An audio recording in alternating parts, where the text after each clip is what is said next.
In a small, quiet town where the streetlights buzzed like tired, forgotten bees, Ethan spent most of his nights bathed in the blue light of his monitor. His room was his kingdom. A simple desk, a powerful PC, a half-empty energy drink can, and posters of classic horror games papering the walls. While the world outside slept under a blanket of silence, Ethan's screen never did. The digital world was always awake, always waiting. It all started on one of those particularly dreary, rainy evenings. Ethan was live-streaming his favorite horror game, a retro-style survival horror called Night Shift 94NAR. As usual, his chat was a ghost town. Just one lone viewer, with the username User404. They didn't type, didn't use an emote, they just watched. At first, Ethan shrugged it off, leaning into his mic. Creepy username, huh? He chuckled to the empty void. Guess they're really lost. He kept playing, navigating the game's dark, pixelated corridors, but then things started to get weird. The game glitched. The audio stretched and distorted, like a scream trapped inside a wall of static. On screen, his character, a night watchman, stood in front of a grimy bathroom mirror, and for a split second, Ethan saw his own face in that mirror, blinking back at him from inside the game. He froze, his fingers hovering over the keyboard. Everything seemed normal. But when he looked back at the screen, he noticed the reflection behind his character wasn't moving right. It lagged. Almost like it was thinking, deciding its next move. Probably just lag, he muttered, trying to convince himself more than anyone. He reached over and turned the webcam off. The green light died, but the reflection, it stayed. A faint, ghostly image of his room, visible behind the game's graphics. Outside, a low rumble of thunder cracked through the night. The lights in his room flickered once, twice, then steadied. Just as he was about to dismiss it all, his phone buzzed on the desk. A new message. His blood ran cold as he read the words. Why did you turn off the camera? His heart started pounding against his ribs, a frantic drumbeat against the steady rhythm of the rain. The power blinked again. The screen went dark for just a half second, but in that sliver of darkness it flashed a single frame. A single, horrifying image. A shadow sitting in the chair right behind him. He spun around so fast he nearly knocked his own chair over. Just the soft, constant hum of his PC fans and the gentle ticking of rain against the window pane. He let out a shaky, nervous laugh. Okay. Maybe too much caffeine tonight. But when he turned back to the monitor, the screen wasn't empty. His game character had moved. It was no longer staring into the mirror. It was now facing the screen, its pixelated hands moving over an unseen keyboard. The in-game chat box, which had been silent, suddenly filled with text. I'm still online. Another clap of thunder rolled across the sky, this time making his window rattle in its frame. And then he heard it. A whisper, so faint and close it felt like it was originating from inside his own skull. Don't stop playing. He ripped off his headset, his hands trembling. But the whisper didn't stop. It was coming from the speakers now, then from his phone. It even seemed to echo from the unplugged headset lying on the desk. It was the same voice, dry, distant, and hollow. He scrambled under his desk and pulled the main power plug from the wall socket. Everything went silent. The hum of the PC, the glow of the monitor, the whisper, all gone. He sighed, a wave of relief washing over him. But then, in the total, suffocating darkness, his monitor flickered back to life. It wasn't the game this time. It glowed with a dim, sickly red light. On the screen was a live feed of his own room, seen from the webcam's perspective, even though the camera was unplugged and its indicator light was off. He could see his own silhouette against the faint light from the window. "Who's there?" he whispered into the darkness. The speakers crackled and a voice replied, softly. It was his own. "You are." The power cut out completely. The red glow vanished, plunging him into absolute blackness. He stumbled out of his chair, tripping over a tangle of wires, fumbling blindly for the doorknob. But the door wouldn't open. The handle turned, but it felt locked, barred from the outside. He grabbed his phone, his only thought to use its flashlight, but the screen glitched to life on its own, half static, half a live feed of his own terrified face. He was streaming again, somehow. The title had changed. It now read, "Offline Forever," and the viewer count. It was climbing. 1, 3, 9, 30, then hundreds, all in a matter of seconds. And every single username was the same. User 404. The chat began to flood, a waterfall of a single, repeating message. "Stay online." "It's a hack," he whispered, his voice cracking. "It's just a really sophisticated hack." He pressed and held the power button on his phone, trying to force a shutdown, but it wouldn't turn off. The static on the screen grew louder, the image of his face distorting. From the tiny speaker came a new sound, a distorted digital heartbeat. 3 sharp, distinct taps on his window. He turned, expecting to see a branch or just the wind. But his reflection was already there, outside the glass. He screamed and threw the phone. It clattered to the floor, the camera facing up. The screen showed him, frozen in place, mouth open in a silent scream, standing perfectly still, even though he was stumbling backwards away from the window. The reflection on his phone's screen was no longer mirroring his movements. It was independent. It had a life of its own. Then his PC whirred and booted up again, bathing the room in that familiar cold blue light. The whisper came back, louder this time, more confident. "You left me alone in here." Images began flashing on the monitor, a chaotic slideshow. Frames of him sleeping, eating, just living his life, all filmed from bizarre angles inside his own room. Angles he never set up. It was a recording of his entire life. The whisper continued, its tone shifting, becoming almost possessive. "Go offline, and I stay forever." In a final, desperate surge of adrenaline, he attacked his setup. He tore at the cables, trying to break the monitor, smashing his webcam against the desk, but the voice didn't fade. The blue glow of the screen bled through the cracks in the broken plastic like veins of light. In a blind panic, he ripped the router cable from the wall. The lights flickered one last time, and the entire house went silent. Just the sound of his own heavy breathing in the suffocating darkness. But then, the faint electric buzz returned. From his broken, shattered monitor, words appeared in soft, white text. "Connection restored." And from right behind him, the voice whispered again, this time directly beside his ear, a puff of cold air against his skin. "Welcome back, Ethan." The screen flashed one last, final image, a still shot of his face, smiling serenely, his eyes blacked out voids. The title beneath it read, "Stream Ended." If you enjoyed this story, don't forget to like, subscribe. The rain came down hard on Mill Creek that night. It was a deluge, a cleansing flood that washed the blood from the street where the Wi-Fi tower once stood. But the town didn't feel clean. It felt half dead.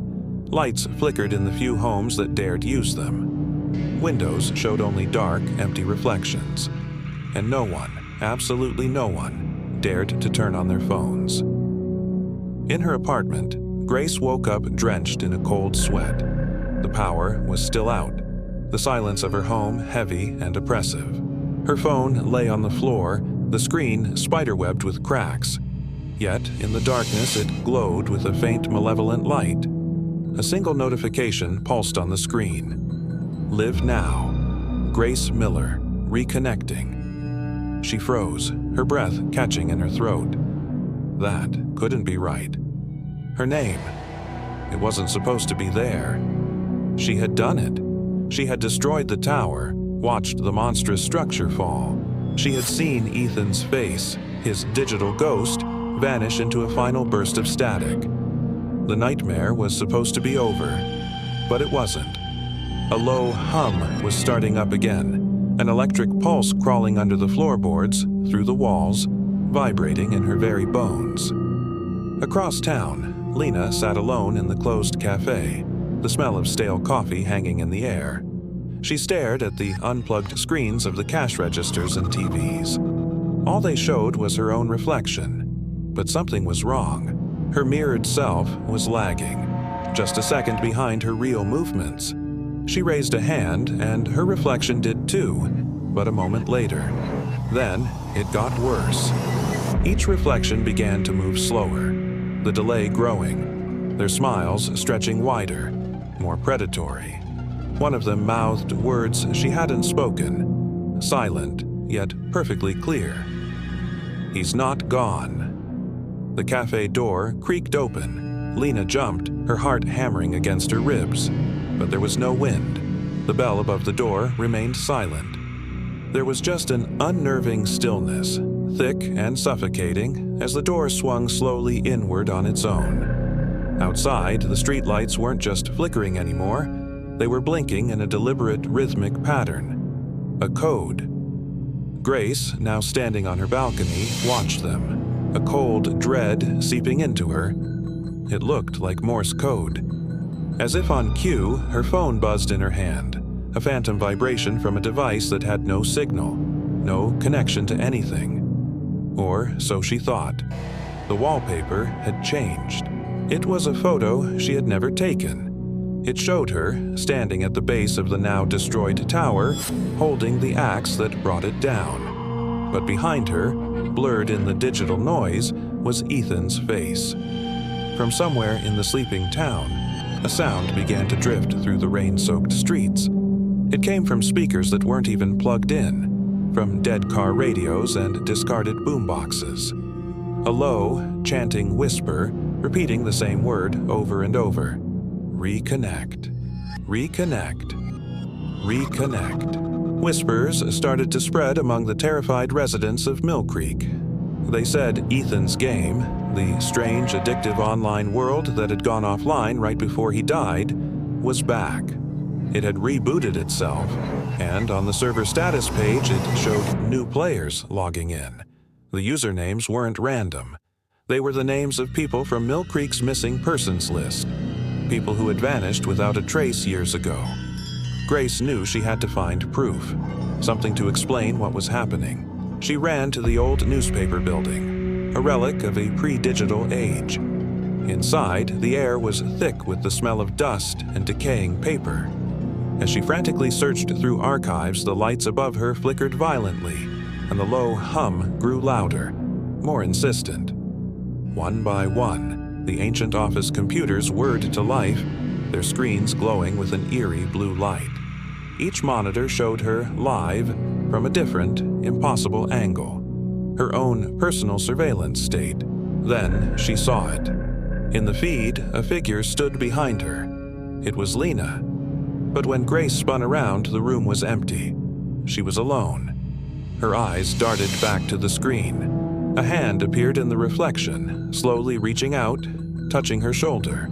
A cold, phantom touch. She yelled, stumbling back. Nothing was there.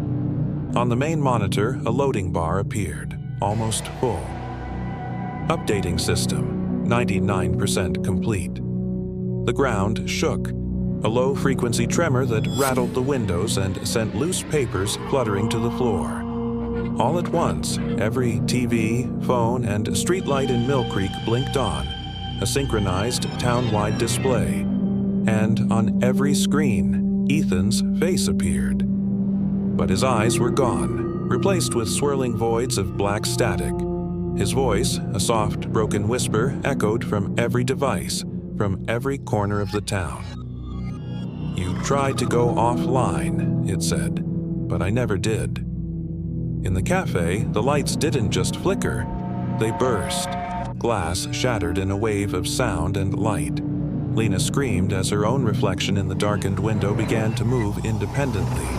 It stepped forward, peeling itself away from the glass, a perfect, solid copy of her, but with a smile that was all wrong. It whispered, its voice a perfect imitation of her own. "We're all just data now." Grace saw the explosion from the newspaper office and ran. she found Lena stumbling out of the cafe, disoriented and terrified. Grace grabbed her hand, pulling her into the relentless rain. "The library!" she yelled. "The first signals came from there." They sprinted through the dark streets, the hum of the network a physical presence now, chasing them. Inside the library, the chaos was controlled, silent. Every unplugged device, the checkout computers, the public terminals, the old microfiche readers, vibrated with a soft energy, glowing with that same sickly blue light.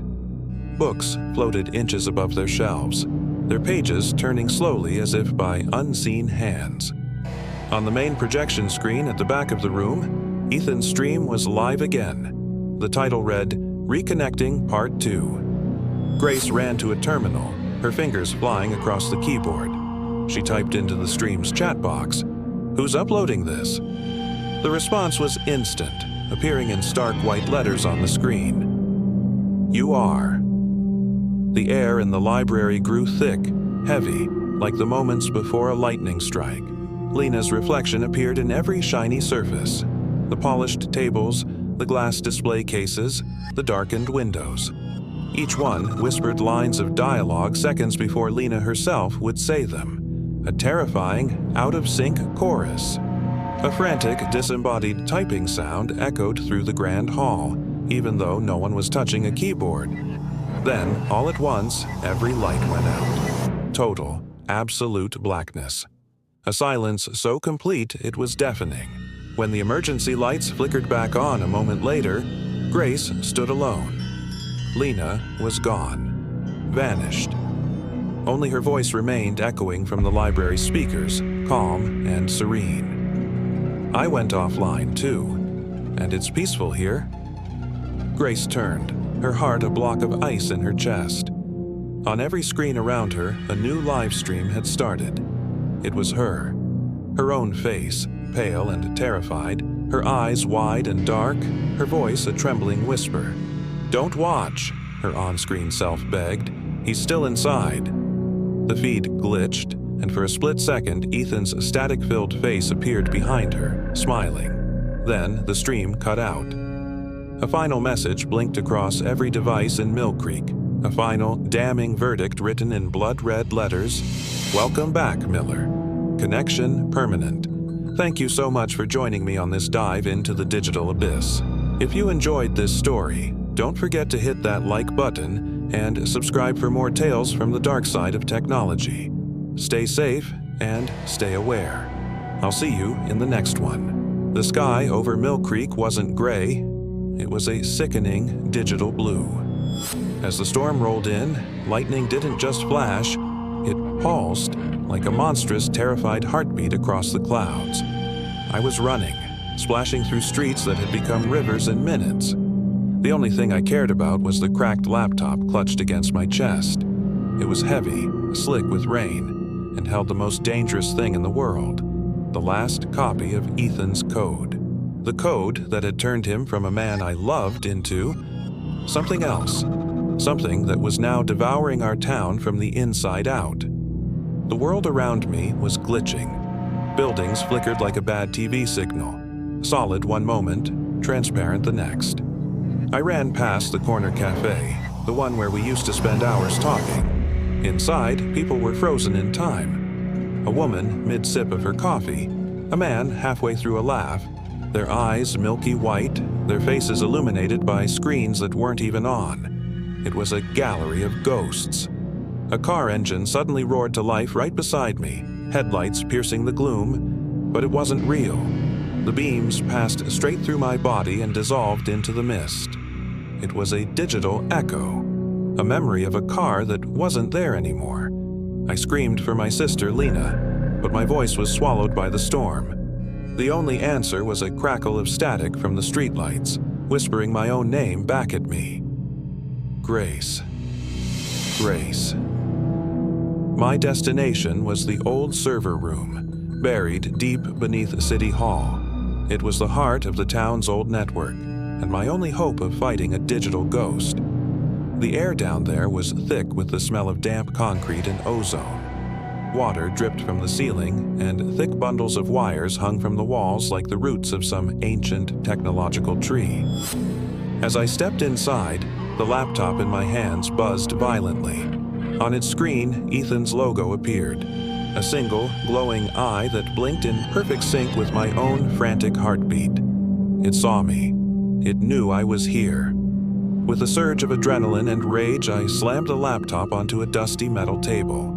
"I'm going to end this, Ethan. Do you hear me? It's over." The screen went black. For a second, I thought I'd broken it. But then a faint image appeared, my own reflection, staring back at me from the dark glass. And it smiled. A cold, knowing smile that wasn't mine. A whisper, distorted and electronic, slithered from the laptop's speakers. "You already did." My blood ran cold. Then, one by one, every dusty monitor in the room flickered to life. Dozens of them, arranged in towering racks, all humming with a malevolent energy. On each screen, a face appeared. Faces I knew. Mr. Henderson from the bakery. Mrs. Gable, my old English teacher. My neighbors. All of them, their expressions blank, slowly turning their heads to look directly at me, through the screens. The speakers crackled again, and a voice I once loved, now twisted into a digital nightmare, echoed around the room. "You tried to delete me." "Grace," Ethan's voice boomed, layered with static and distortion. "But I made backups." A massive power surge rocked the room. Emergency lights bathed everything in a terrifying, pulsating red glow. Panic took over. I grabbed a heavy crowbar left leaning against a server rack and started smashing. I brought it down on the nearest monitor, shattering the glass. The face on it dissolved into a shower of pixels. But in the next screen over, my reflection appeared again. Clearer this time, sharper. Its smile was wider. I smashed another and another. Each time I destroyed a screen, my digital twin grew more defined in the remaining ones, as if it was feeding on my violence. The concrete floor began to vibrate, a low hum that resonated deep in my chest. I glanced at the laptop. The screen was no longer black. It was filled with scrolling lines of code, moving too fast to read. And then, 2 words appeared in bold letters. "Downloading Mill Creek." A map of the town materialized, a web of streets and buildings. And on every house, a tiny red light began to pulse, one after another. He wasn't just haunting the town, he was uploading it. Their minds, their memories, their souls. He was turning our home into his own private server. Desperate, I ripped open the main cable trunk on the wall, exposing a python's nest of multicolored wires. I started pulling, tearing at them with my bare hands. Sparks flew, searing my skin, the smell of burning plastic filling the air. "Disconnect me, and you disconnect yourself," Ethan's voice screamed, the sound coming from every speaker at once, so loud it felt like it was inside my skull. Just then, my phone buzzed in my pocket. I hadn't touched it since the cell tower fell. How was it even working? I pulled it out. The screen was on, showing a live stream. It took me a second to realize what I was looking at. It was me. A live feed of me, standing in the server room, my face pale with terror. But I wasn't alone. In the video, ghostly silhouettes made of flickering static stood all around me, watching. "Stop watching," I begged, talking to the phone, to the people I couldn't see. "Please, just stop watching." But beneath the video, the view count was climbing. 100,000, climbing faster and faster. A deafening crack of thunder shook the entire building, and everything went pitch black. For a moment, there was silence. The only light came from my phone, still clutched in my trembling hand. On its screen, Ethan's face flickered into view. Half his features glitched out, the other half lost in shadow. He looked right at me. "You can't shut down what's already offline, Grace," he said, his voice a calm, chilling whisper. Then the world started to dissolve. The concrete walls around me melted away, transforming into cascading lines of green binary code, dripping to the floor like rain. The very fabric of reality was being rewritten. I scrambled out of the server room, tripping over cables that now felt like living tentacles. I ran back into the storm, but the Mill Creek I knew was gone. The world was pixelating, breaking apart at the edges. Lightning flashes no longer illuminated the town. They froze it. People caught mid-stride, their bodies turning into corrupted files before my eyes. I made it to the base of the ruined Wi-Fi tower, the epicenter of the storm. The ground here pulsed with a dull red light, humming like a dying heart. My laptop, which I must have grabbed without thinking, glowed one last time. Its screen read, "One connection remains." I looked up, following its invisible signal. The entire sky, from horizon to horizon, was no longer filled with clouds. It was filled with faces, millions of them, streaming live from nowhere, their eyes all fixed on me, whispering my name in a chorus of static. I fell to my knees as the laptop screen flickered again. And then there was only silence. The red glow from the ground faded, leaving only that strange digital blue in the clouds and one last whisper that sounded so much like the Ethan I remembered. Welcome to the new network. Thank you so much for watching this story unfold. If you enjoyed this dive into a world of digital horror, please hit that like button and subscribe for more tales from the edge of reality. Let me know in the comments what you think happened to Grace. Is she trapped, or has she become something new? I'd love to hear your theories. The morning after the storm, Mill Creek was silent. Not destroyed, just paused. Cars stood still at green lights. Birds hung frozen midair, their wings locked in a single beat. It was like the whole world had held its breath and forgotten to let it out. I woke up in the middle of Main Street, my clothes soaked and my body shaking. My head throbbed, a dull, persistent ache behind my eyes. I couldn't remember how I got here. The last thing I knew, I was at my desk, frantically trying to shut down Ethan's project, the storm raging outside my window. The laptop was gone now, vanished. But my phone, it was lying beside me on the wet asphalt, its screen glowing with an eerie light. It was playing a live stream, but that was impossible. The power was out. The cell towers were down. The stream's title was just as impossible. Offline. Live forever. My own reflection stared back at me from the dark screen, but this reflection was different. It was smiling. A calm, placid smile, even though I knew my own face was a mask of confusion and fear. I whispered his name, a sound barely audible in the dead silence. Ethan? The moment I spoke, the stream dissolved into a chaotic swirl of static. Then, a voice, soft and familiar, filled the air, coming from the phone's tiny speaker. Grace, you made it. You're uploaded. A chill, colder than the rain-soaked street, crept through my veins. Uploaded? What did he mean? Around me, the world stuttered back to life. But it was all wrong. People started moving again, their motions stiff and unnatural, like puppets on a string. Their eyes glowed with a faint digital blue light. When they blinked, it was like a switch was flipped across the entire town. Screens flickered to life on every wall, every car windshield, every storefront window. And on every single screen was my face, my smiling, digital reflection. Panic seized me. I scrambled to my feet and ran, my heart hammering against my ribs. I burst into the old diner on the corner, hoping for a safe place, a normal place.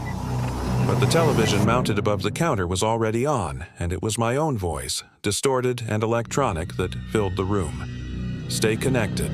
Stay alive. No, I screamed, grabbing a heavy sugar dispenser and hurling it at the screen. It shattered in a shower of glass and sparks, but my reflection just kept talking, its smile unwavering. Then it happened. Every device in town powered on at once. The air began to buzz, a low, constant hum like trapped electricity. And then Ethan's voice was everywhere, booming through the streets, echoing from every speaker. You tried to shut me down, Grace. You tried to unplug me, but I gave us a better way. A place where no one gets old, no one gets sick, no one ever dies. I clapped my hands over my ears, trying to block out his insane words. You didn't save them. You killed them, I shouted into the empty diner.